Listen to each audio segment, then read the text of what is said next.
Hello everyone and welcome to the subject Transportation Engineering 1 of semester 5. The subject code is BCE2503. So we are going to study this subject and understand the basics of the transportation engineering in this whole subject. So firstly, let me introduce you that what is the syllabus and what we have to study, what are the learning outcomes and objectives of this study. So these are as follows. As you can see on your screens, Transportation Engineering BCE 2503 is your subject.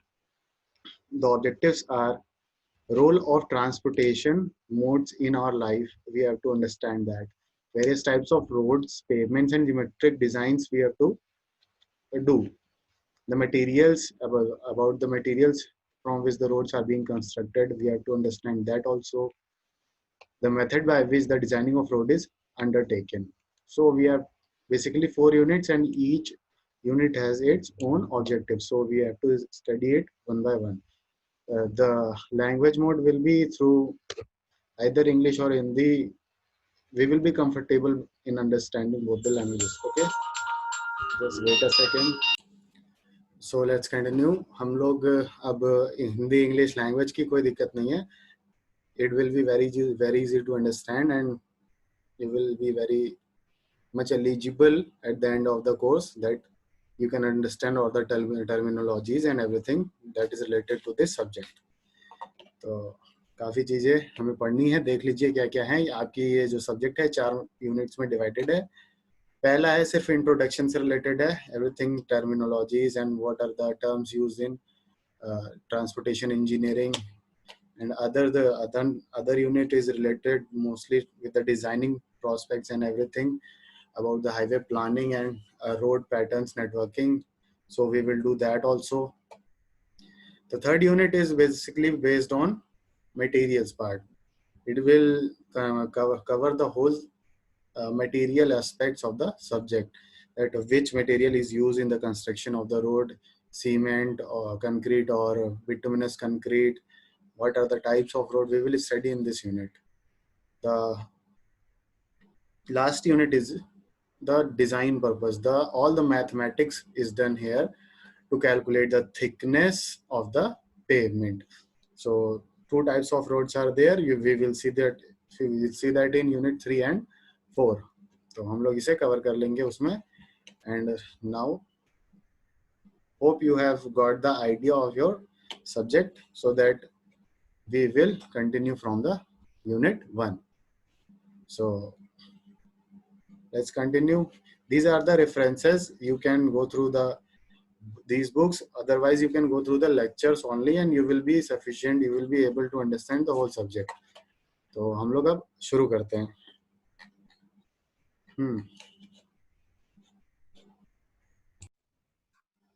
तो शुरू करते हैं. हम लोग जैसे अपने life में देखते हैं कि 3 वर्ड्स हम अक्सर यूज करते हैं, that are road, pavement and highway. So generally तो हम कहते हैं कि these 3 terms are same, but there is a little bit of difference. Being a transportation engineer, you should know the difference. So what are they? What is a road? What is a road? What is a pavement and what is a highway? Let's understand the difference. A road is any hardened surface for the movement of vehicle. Understood? If suppose by moving a vehicle on any kind of soil, you just harden the surface and people go through that hardened surface. That is also a road. ठीक है. आपने देखा होगा गांव में लोग चलते हैं पैदल, या फिर आप कहीं भी पैदल चलते हैं आते जाते हैं तो एक हार्डेंड सरफेस मिल जाती है, वो भी रोड है. ठीक है. तो इसीलिए लिखा any hardened surface for the movement of vehicle is called as road. But pavement क्या है? अब what is pavement? If road construction by number of layers. ठीक है. तो जब आप डिजाइन करके लेयर बाय लेयर रोड्स को प्रोवाइड करोगे, उसे कहते हैं हम पेवमेंट. तो रोड और पेवमेंट में एक डिफरेंस समझ में आया? रोड और पेवमेंट में यही डिफरेंस है कि पेवमेंट लेयर्स में कंस्ट्रक्ट होती है. वो हम पढ़ेंगे. ठीक है. आगे पढ़ेंगे. यूनिट 3 पूरा इसी पे बेस्ड है. तो हम बस अभी मतलब समझ लेते हैं कि पेवमेंट जो है लेयर्स में कंस्ट्रक्ट होती है और रोड एक कोई भी हार्ड एंड सरफेस है जिसका यूज करके movement of vehicle, movement of goods, freights हो रहा है। ठीक है, अब तीसरा टर्म आता है highway. What is a highway? Highway क्या है? देखिए, बहुत लोगों के दिमाग में चल रहा होगा कि हाईवे का मतलब होता है that any road on which high speed is permitted. Okay, highway का मतलब यही समझते होंगे लोग। लेकिन क्या होता है कि ये एक डेफिनेशन है उसकी, लेकिन ये कंप्लीट डेफिनेशन नहीं है। हाईवे का मतलब होता है any road that is constructed over an embankment. मतलब here it is mainly concerned with altitude, not speed. So you can understand that pavement constructed over embankment is called as highway. और embankment पे roads क्यों बनाई जाती हैं? embankment का मतलब कि एक सॉयल की सॉयल को थोड़ा सा उठाकर हाइट पे ले जाके, जो कि फ्लड लेवल से ऊपर होगा, वहां पर एक अलाइनमेंट रोड की दी जाती है और उस पर रोड कंस्ट्रक्ट की जाती है। ठीक है, तो this is called as highway. इसमें लेटरल मूवमेंट रिस्ट्रिक्ट किया जाता है। जैसे आप अपने घरों के आसपास की रोड देखते होगे या फिर थोड़ा बाहर निकल के मार्केट की भी रोड देखते होगे, तो लेटरल मूवमेंट मतलब साइड से लोग आ सकते हैं, साइड से लोग रोड में जुड़ते चले जाते हैं। लेकिन हाईवे पे देखेंगे तो एक स्पेसिफिक पॉइंट होता है, सिर्फ उसी पॉइंट पे, और वो कई कई किलोमीटर्स पे भी हो सकता है। तो इसलिए उस पर हाई स्पीड मेंटेन्स की जा सकती है, ना कि हम जो घरों के पास होती हैं जिन्हें हम आर्टीरियल्स या लोकल स्ट्रीट्स भी कहते हैं। ठीक है, तो अब ये चीजें समझ में आ गई होंगी कि रोड, पेवमेंट और हाईवे क्या है। तो हाईवे के अब एडवांटेजेस क्या होते हैं ये देख लेते हैं। High speed can be maintain, हमने बात कर ली इसकी। For express highways maximum speed is 120, for national highway and state highway maximum speed is 100 kilometre per hour. ये स्पीड लिमिट्स हैं। प्रॉपर ड्रेनेज होना चाहिए और प्रिवेंशन फ्रॉम फ्लड, मतलब कि फ्लड लेवल से ऊपर होना चाहिए एम्बैंकमेंट, जिससे कि फ्लड के सिचुएशन में रोड्स हमारे फंक्शनल रहें। ठीक है, तो अब थोड़ा सा हिस्ट्री पढ़ लेते हैं कि रोड्स का डेवलपमेंट किस ऑर्डर में हुआ है। तो रोड्स का डेवलपमेंट कुछ इस तरीके से हुआ है कि ये चार हिस्टोरिकल फेजेस हैं जिसको हम देखेंगे। तो पहला था रोमन रोड्स। ठीक है, दूसरे ट्रेसगोट रोड्स, तीसरा टेलफोर्ड और चौथा मैकडम कंस्ट्रक्शन। तो जो एक एक करके हम देखते चलते हैं और समझते चलते हैं। रोमन रोड्स क्या थे?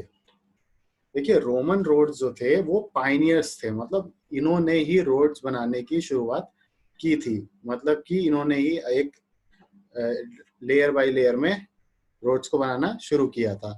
तो देखिए क्या होता है कि इन्होंने जो किया रोमन रोड्स में, वो कुछ चीजें ध्यान रखिएगा। यहाँ पे इन्होंने लार्ज फाउंडेशन स्टोन्स दिए थे। एक बार इसको हम खुद से बनाते हुए समझते हैं।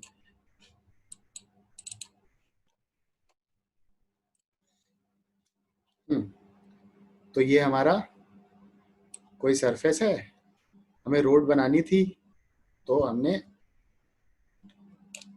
ये स्ट्रक्चर इस तरीके का बनाया हुआ है, प्रोफाइल।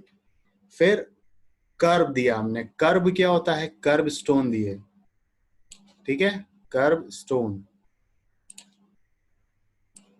ये क्या कह दिया हमने? ये कर्व स्टोन है, कुछ इस तरीके का। ठीक है,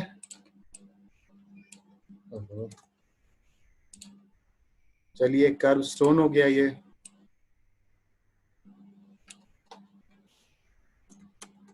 अब हम क्या करेंगे,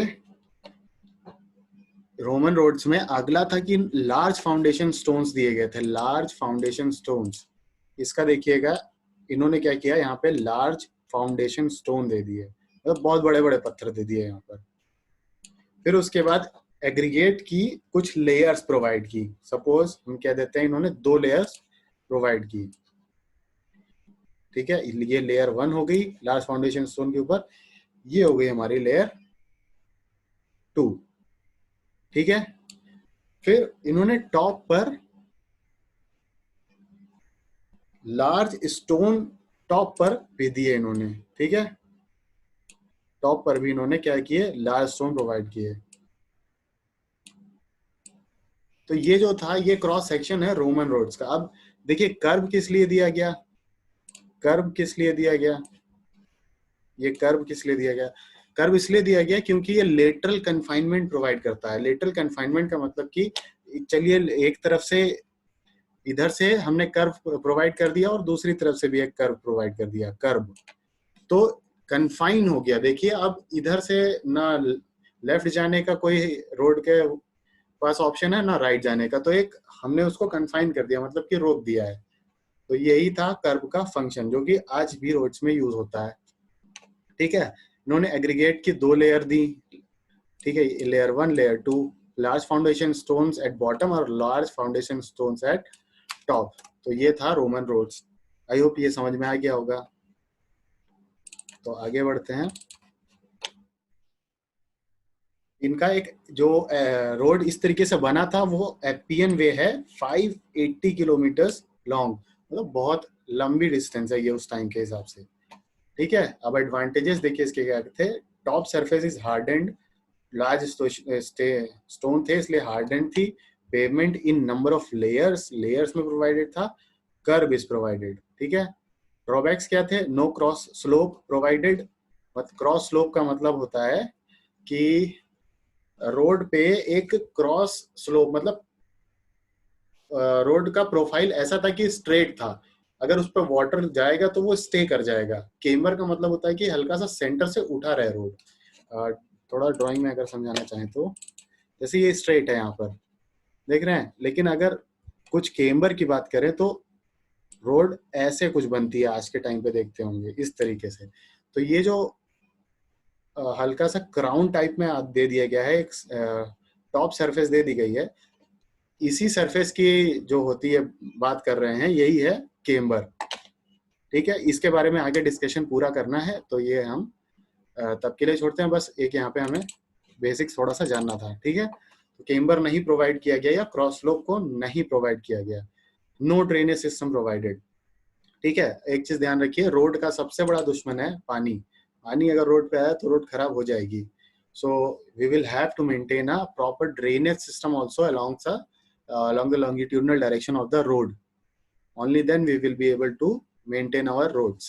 ठीक है, large foundation stones at bottom layer. तो ये ड्रॉबैक इसलिए कहा जा रहा है लार्ज फाउंडेशन स्टोन, क्योंकि जो नीचे प्रेशर आ रहा होगा, आप अगर आप सिंपल एग्जांपल लेके देखें, आप वॉल को अपने हैंड से प्रेस करें तो वॉल पे जो टॉप सरफेस होगा वॉल का, उस पे सबसे ज्यादा स्ट्रेस लग रहा होगा। लेकिन जैसे ही अगर लेयर के अंदर जाते जाएंगे दीवार के, तो अदर साइड पे कोई उतना स्ट्रेस नहीं आ रहा होगा। तो जो बॉटम पे स्टोन्स दिए थे ये एक तरीके से यूजलेस थे, क्योंकि इतना स्ट्रेस नीचे आता ही नहीं था। ठीक है, तो ये थे हमारे रोमन रोड्स के बारे में। अगला है ट्रेसेगॉट कंस्ट्रक्शन।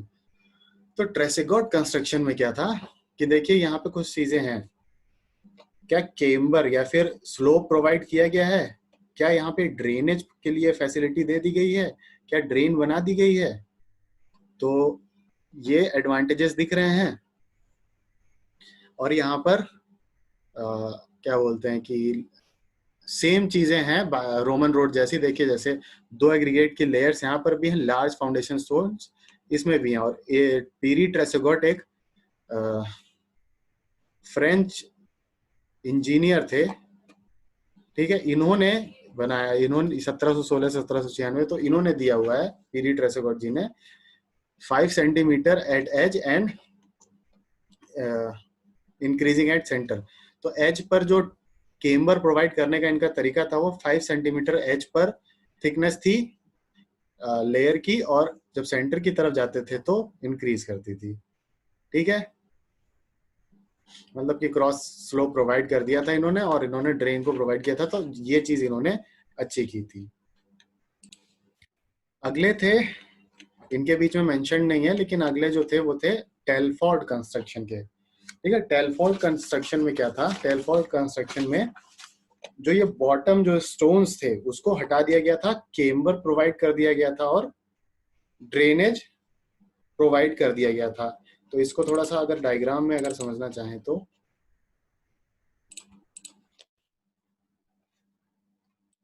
ये ड्रेन्स के लिए एक ड्रेन बना दी गई थी, फिर ये रोड कंस्ट्रक्ट हुई है और एक राइट साइड में ड्रेन है इधर से जाने के लिए।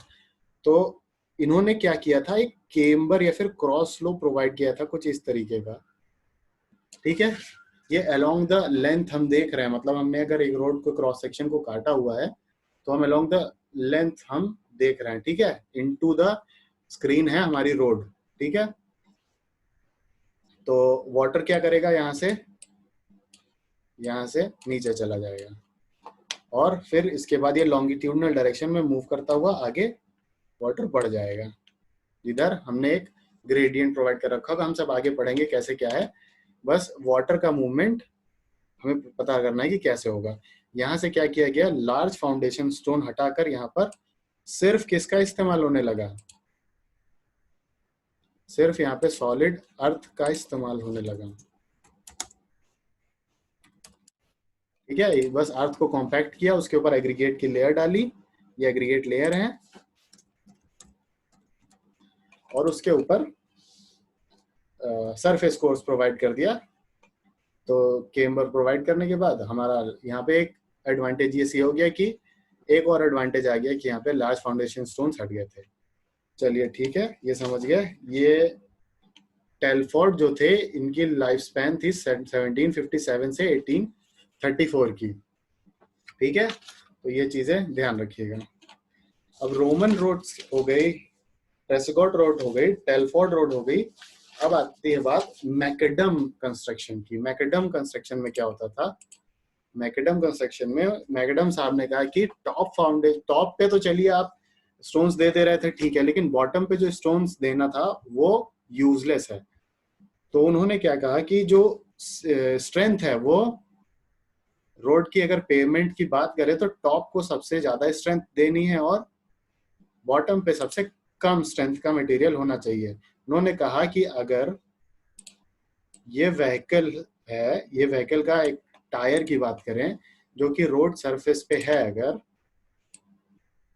इस तरीके से कुछ, तो लोड का जो डिस्ट्रीब्यूशन होगा वो इंक्रीज करेगा कुछ इस तरीके से, एरिया कुछ उसका इंक्रीज करता चला जाएगा। तो लोड डिस्ट्रीब्यूशन कुछ इस तरीके होगा कि on the top of the surface it will be maximum and on at the bottom it will be distributed in large area। तो टॉप लेयर को क्या होना पड़ेगा, स्ट्रॉन्ग होना पड़ेगा बहुत, और बॉटम लेयर्स को थोड़ा उनसे कम स्ट्रॉन्ग होना पड़ेगा। ठीक है, तो उन्होंने कहा कि अब एक टर्म सुना होगा मॉडुलस ऑफ इलास्टिसिटी या फिर स्ट्रेंथ, एक तरीके से कह सकते हैं हम उसको। मॉडुलस ऑफ इलास्टिसिटी अगर हम बात करें तो अगर पहले लेयर की बोलते हैं E1, दूसरे लेयर की बोलते हैं E2, तीसरे लेयर की बोलते हैं E3, तो अब जो स्ट्रेंथ होनी चाहिए वो E1 यानी सबसे ज्यादा होना चाहिए, फिर E2, फिर E3, सेम ऑन, अगर ज्यादा लेयर्स हैं तो ज्यादा वैल्यू होंगी। चलिए ठीक है, ये समझ गए। अब आगे देख लेते हैं। एक CBR टेस्ट होता है, CBR टेस्ट हम सॉइल में देख लेंगे, तो जो मटेरियल्स है उसमें सॉइल में पढ़ लेंगे। तो सॉइल का CBR टेस्ट जो होता है वो CBR वैल्यू की बात करेंगे, तो 1 की सबसे ज्यादा होनी चाहिए, 2 की उससे कम, फिर 3 की उससे कम होनी चाहिए। ठीक है, ये CBR वैल्यू का ट्रेंड है। अब अगला जो हम टॉपिक देखते हैं वो मैकडम के बारे में थोड़ा सा पढ़ लेते हैं। John McAdam was the first person who had claim not to use large foundation stone at bottom.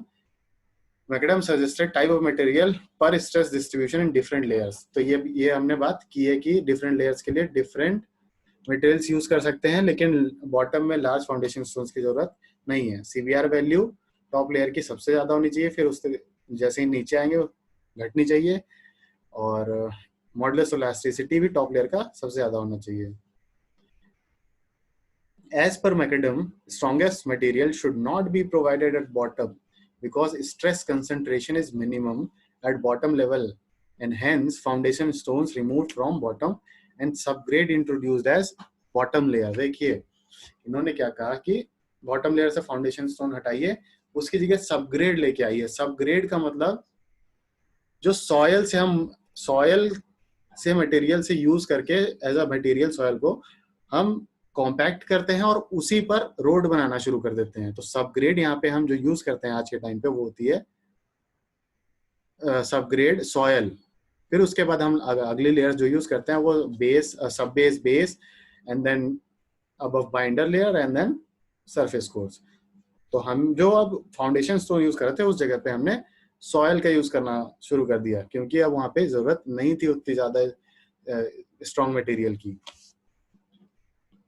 ठीक है, जीएसबी होता है ग्रैनुलर सब बेस, और डब्ल्यूबीएम है वाटर बॉन्ड मैकेडम, डब्ल्यूएमएम है वेट मिक्स मैकेडम।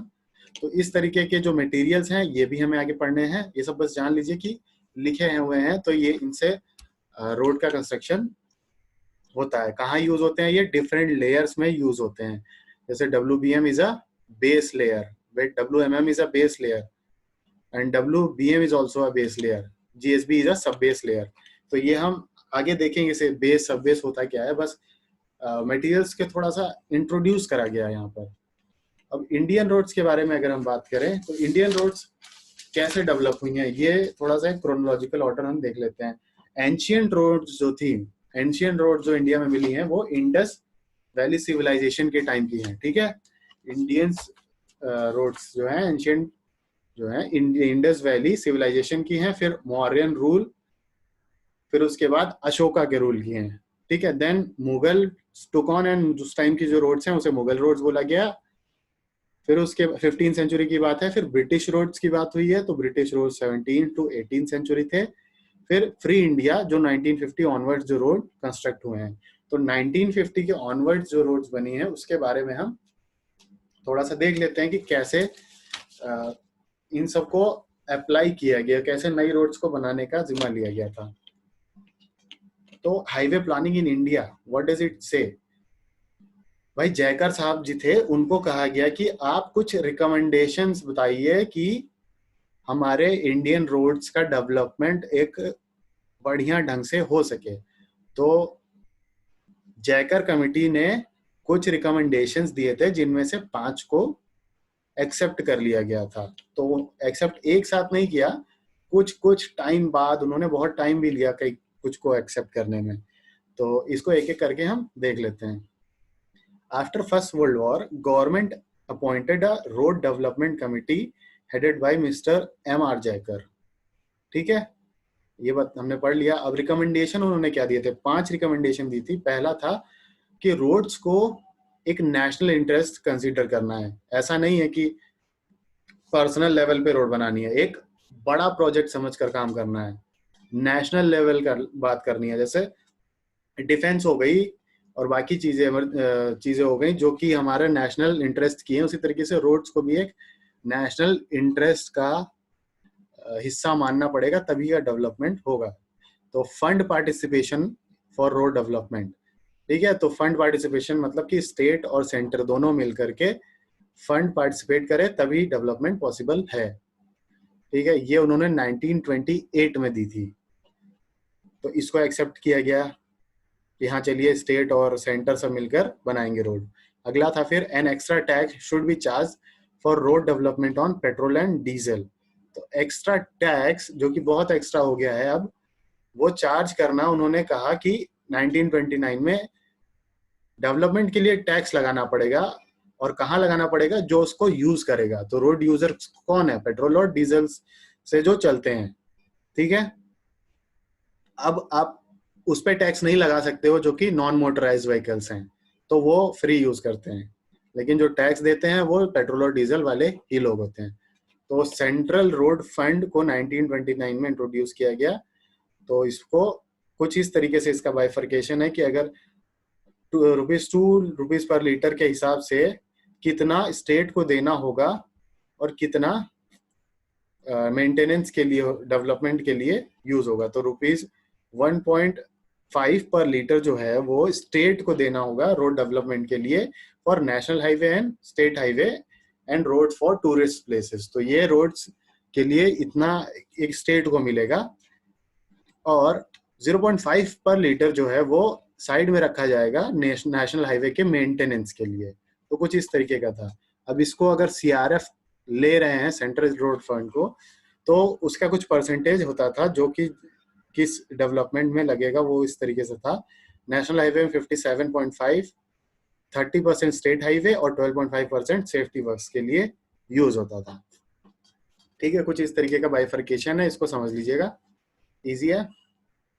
अगला है जो जैकर कमेटी का रिकमेंडेशन जो एक्सेप्ट हुआ 1934 में जाकर, तो वो था semi official technical body should be established for specification and design. तो एक स्पेसिफिकेशन और डिजाइन के लिए एक ऑर्गेनाइजेशन, एक बॉडी होनी चाहिए जो कि फंक्शनल रहे रोड कंस्ट्रक्शन और प्रिपरेशन और मेंटेनेंस को लेकर। तो ये अपने स्पेसिफिकेशंस प्रोवाइड करे जिस पर रोड्स बन सकें।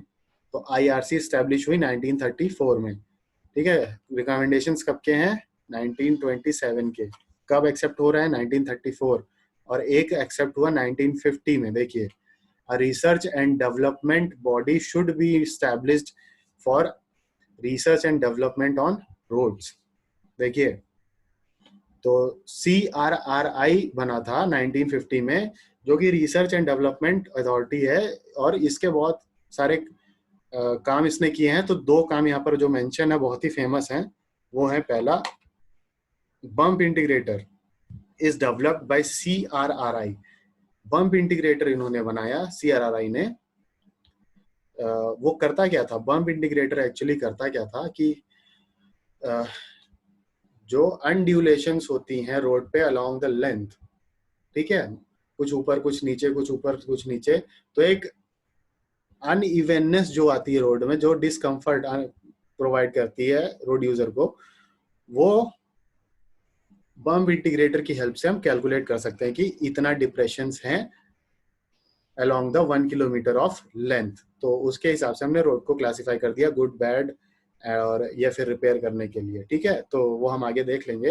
लेकिन बम्प इंटीग्रेटर इनका एक इनोवेशन है कि क्या कहते हैं, एक इनके बस कामों में से है। अगला क्या था? रिसर्च बाय CRRI अंडर प्रधानमंत्री ग्राम सड़क योजना। तो CRRI जो था उसने एक रिसर्च किया हुआ था फ्लाई ऐश पे। तो M20 ग्रेड कंक्रीट में 10 to 12% ऑफ फ्लाई ऐश का यूज कर रहा था। मतलब कि प्रॉपर्टीज इंक्रीज हो रही थी सीमेंट की, कंक्रीट की, रोड की, और फ्लाई ऐश जो वेस्ट प्रोडक्ट है उसे भी यूज किया जा रहा था। तो ये भी CRRI की एक बहुत बड़ी रिसर्च है।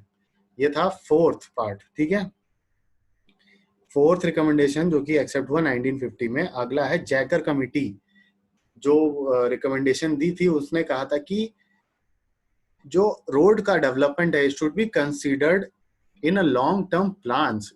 ठीक है, एक दिन का काम नहीं है, it should be a well planned development. तो इसके लिए वेरियस 5 years प्लान्स को लाया गया। वो 5 year प्लान्स अपना कुछ उनको एक टारगेट सेट करते थे, फिर उस टारगेट को वो पूरा करने की कोशिश करते थे with in the given amount of time span, that is 20 years plans. ठीक है, ये 1943 से प्लानिंग शुरू हो गई थी इस चीज की। ठीक है, तो बहुत सारे प्लान्स हैं, जो कि बहुत सारे रिकमेंडेशंस हैं जो किसी ईयर में एक्सेप्ट हुए, कोई किसी ईयर में एक्सेप्ट हुआ। तो ये बेसिकली 5 जो मेन थे वो मॉडर्न इंडिया के जो रोड्स हैं उनको डेवलप करने में इनका बहुत बड़ा हाथ है। तो अब जो हम पढ़ने जा रहे हैं वो वेरियस प्लान्स पढ़ने जा रहे हैं, जो 20 years के प्लान्स जो थे वो देखते हैं हम एक एक करके। तो 3 पार्ट में we have divided this into 3 parts and 3 20-year plans। जो जो जहां जहां पर हुआ था हमने उस हिसाब से उसका नाम दे दिया। जैसे फर्स्ट 20-year प्लान कहाँ हुआ था? नागपुर में। सेकेंड 20-year प्लान जो डिसाइड हुआ था वो हुआ था बॉम्बे में, और थर्ड 20-year प्लान हुआ था लखनऊ में। अब एक एक करके हम देखते हैं। तो ड्यूरेशन जो थी नागपुर रोड प्लान की वो थी 1943 से 1963। अब कंप्लीट लेकिन कब कर लिया इन लोगों ने? कंप्लीट कर लिया इन्होंने 1961 में ही। तो अगला जो प्लान लगा वो 1961 से लग गया। 1961 से 1981 तक का प्लान था। फिर 1981 से 2001 तक का लखनऊ का प्लान था। अब रोड की एक डेंसिटी डिसाइड की गई कि पर 100 किलोमीटर में कितना रोड होना चाहिए। तो जैसे एक एरिया मान लीजिए 100 किलोमीटर स्क्वायर का, तो उसमें 16 किलोमीटर लेंथ रोड नागपुर में डिसाइड की गई थी, 32 किलोमीटर रोड बॉम्बे में डिसाइड की गई थी, और 82 किलोमीटर रोड लखनऊ वाले प्लान में डिसाइड हुई थी कि हमें इतना डेंसिटी रोड की प्रोवाइड कर देनी है, मतलब इतने एरिया में 100 किलोमीटर स्क्वायर में गिवन अमाउंट ऑफ रोड्स हमें देनी है। और एक पैटर्न कुछ फॉलो हुए थे, तो पैटर्न हम देखेंगे पैटर्न होते क्या हैं। बस ये जान लीजिए कि एक पैटर्न नागपुर प्लान में डिसाइड हुआ था, star and grid pattern. Star and grid pattern एक सेंट्रल बिजनेस एरिया होता है, फिर उसके चारों ओर स्टार पैटर्न में रोड्स निकली होती हैं। तो उस तरीके का डेवलपमेंट नागपुर में हुआ, बॉम्बे में कुछ डिसाइड नहीं हुआ था, लखनऊ वाले प्लान में कुछ डिसाइड नहीं हुआ था। फर्स्ट 20 ईयर में प्लान में कोई एक्सप्रेस हाईवे का कॉन्सेप्ट नहीं था। एक्सप्रेस हाईवेज वो होती हैं जिसपे नेशनल हाईवेज या फिर स्टेट हाईवेज से ज्यादा स्पीड को अलाउ किया जा सके। तो एक्सप्रेस हाईवेज जो थी नागपुर प्लान में नहीं थी। सेकेंड 20 ईयर प्लान में 1600 किलोमीटर को ऐड करा गया, ठीक है। 1600 किलोमीटर ऑल ओवर इंडिया हमारे पास एक्सप्रेस हाईवेज थी। और थर्ड 20 ईयर प्लान में 2000 किलोमीटर एक्सप्रेस हाईवेज को और ऐड किया गया, ठीक है। तो ये थे हमारे एक्सप्रेस हाईवेज के बारे में। अब जो क्लासिफिकेशन था रोड का वो कुछ इस तरीके से था कि हमने जो डिवाइड किए थे, एक्सप्रेस वे थी नहीं, तो हमने जो डिवाइड किए थे वो 5 तरीके से थे: national highway, state highway, MDR, ODR और विलेज रोड। तो एक एक करके सबको देख लेते हैं कि होती क्या है। नेशनल हाईवे क्या होती है? जो through out the length of the nation फैली होती हैं, ठीक है, तो उसे कहते हैं हम नेशनल हाईवे। फिर आता है स्टेट हाईवे। तो स्टेट हाईवेज क्या होती हैं? These are the important roads of the state and they connect important cities and districts of the state. तो ये मतलब ये स्टेट के लिए यूजफुल होती हैं। फिर क्या होती हैं? District road. डिस्ट्रिक्ट रोड का मतलब क्या होता है? These are the roads within a district, ठीक है, they are financed by जिला परिषद। तो ये एक डिस्ट्रिक्ट लेवल पे होती हैं। उसके बाद मेजर डिस्ट्रिक्ट रोड्स आती हैं और अदर डिस्ट्रिक्ट रोड आती हैं। तो मेजर डिस्ट्रिक्ट रोड क्या होती हैं? The roads connecting district headquarters, taluk headquarters and other important towns in the district. तो ये चीजें मतलब कि एक डिस्ट्रिक्ट के अंदर जो मेजर चीजें होती हैं उनको करती है कनेक्टेड दूसरे से। फिर आती है other district road, ODR. ODR का मतलब होता है कि ये लेस इंपॉर्टेंट होती हैं लेकिन कनेक्ट करती हैं डिस्ट्रिक्ट में। जो मेजर जो होती है वो इंपॉर्टेंट प्लेसेस को कनेक्ट कर रही है, लेकिन अदर मतलब नॉन इंपॉर्टेंट प्लेसेस जहाँ पे हम कनेक्ट कर सकते हैं। फिर विलेज रोड्स होती हैं जो कि विलेज के अंदर ही दी जाती हैं, विलेज टू विलेज को कनेक्ट करने के लिए दी जाती हैं। ये पंचायत राज, इसको पंचायत राज और जिला परिषद और स्टेट गवर्नमेंट फाइनेंस करते हैं। तो ये थे हमारे type of road according to Nagpur plan. Okay, चलिए हम ठीक है आगे चलते हैं। फिर अगला था बॉम्बे प्लान के हिसाब से सेम क्लासिफिकेशन था, लेकिन जब लखनऊ प्लान की बात की गई तो वहां प्राइमरी, सेकेंडरी और टर्शियरी में डिवाइड कर दिया गया। प्राइमरी में क्या आते थे? नेशनल और स्टेट हाईवे। सेकेंडरी में क्या आते थे? एमडीआर और स्टेट हाईवे, ठीक है। सॉरी, प्राइमरी में आते थे नेशनल हाईवे और एक्सप्रेसवेज, सेकेंडरी में आते थे state highway and major district roads, और टर्शियरी में आते थे ओडीआर और विलेज रोड्स, ठीक है। अब ये थे हमारे प्लान्स के बारे में। तो इन्हें कॉन्ट्रैक्ट किस बेसिस पे मिले थे? जो कॉन्ट्रैक्टर्स थे, तो कैसे कॉन्ट्रैक्ट थे? पहला था लंप सम कॉन्ट्रैक्ट, मतलब कि पूरा बनाने को दे दिया गया, एक साथ बनाइए और पैसा ले लीजिए हमसे, गवर्नमेंट कहने का, ठीक है। दूसरा बॉम्बे प्लान में क्या था? आइटम रेट कॉन्ट्रैक्ट, मतलब कि पर आइटम कितना कॉस्ट बैठ रहा है उसे बताइए, हम उसका पैसा देंगे और आप बनाइए रोड, ठीक है। ये था हमारा बॉम्बे प्लान। और लखनऊ प्लान क्या था? Public private partnership. तो इसमें था जैसे बीओटी, अगर आप जानते हो, बिल्ट ऑपरेट एंड ट्रांसफर।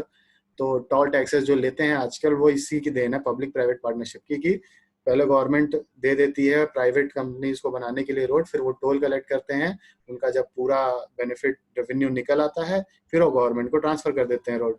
तो ये तो पब्लिक प्राइवेट पार्टनरशिप में है, इसमें गवर्नमेंट का कुछ खर्चा भी नहीं आना और गवर्नमेंट को at the end of the day road मिल भी जाती है। ठीक है, अब कुछ length of the road as per third 20 year plan. Lucknow road plan के हिसाब से जो लेंथ ऑफ रोड है कुछ इस तरीके से है। तो देख लीजिए ये जो चीजें हैं, type total length of the road कितनी होनी चाहिए, नंबर ऑफ एरिया के हिसाब से, number of towns and villages के हिसाब से 4.74 into number of towns and villages, या फिर रोड डेंसिटी इंटू एरिया, इन दोनों में से मैक्स लेना है, पहला स्टेप है। दूसरा है लेंथ ऑफ नेशनल हाईवे, उसमें कितनी होनी चाहिए। ठीक है, बाकी तो स्टेट हाईवे एमडीआर ओडीआर सब है, लेकिन अब उसमें नेशनल हाईवे कितना होना चाहिए, area upon 50। Length of state highway area upon 25 या this value 62.5 into number of towns minus length of national highway, इन दोनों में से जो मैक्स होगा। ठीक है, लेंथ और लेंथ ऑफ एमडीआर क्या होना चाहिए, एरिया बाई 12.5 या फिर 90 इंटू नंबर ऑफ टाउन्स, इन दोनों में से जो मैक्स होगा वो लेंथ ऑफ एमडीआर होगा। और फिर लास्ट में जो बचेगा टोटल रोड में से इन तीनों को माइनस कर देंगे तो वो हमें विलेज रोड को या फिर रूरल रोड को दे देगा। तो ये थे हमारे वेरियस प्लान्स एंड हिस्ट्री और रोड्स के बारे में थोड़ा सा introduction to your subject. So I think, I hope आप लोगों को ये सब समझ आया होगा। बाकी अब मिलते हैं नेक्स्ट लेक्चर में। Have a great day, thank you.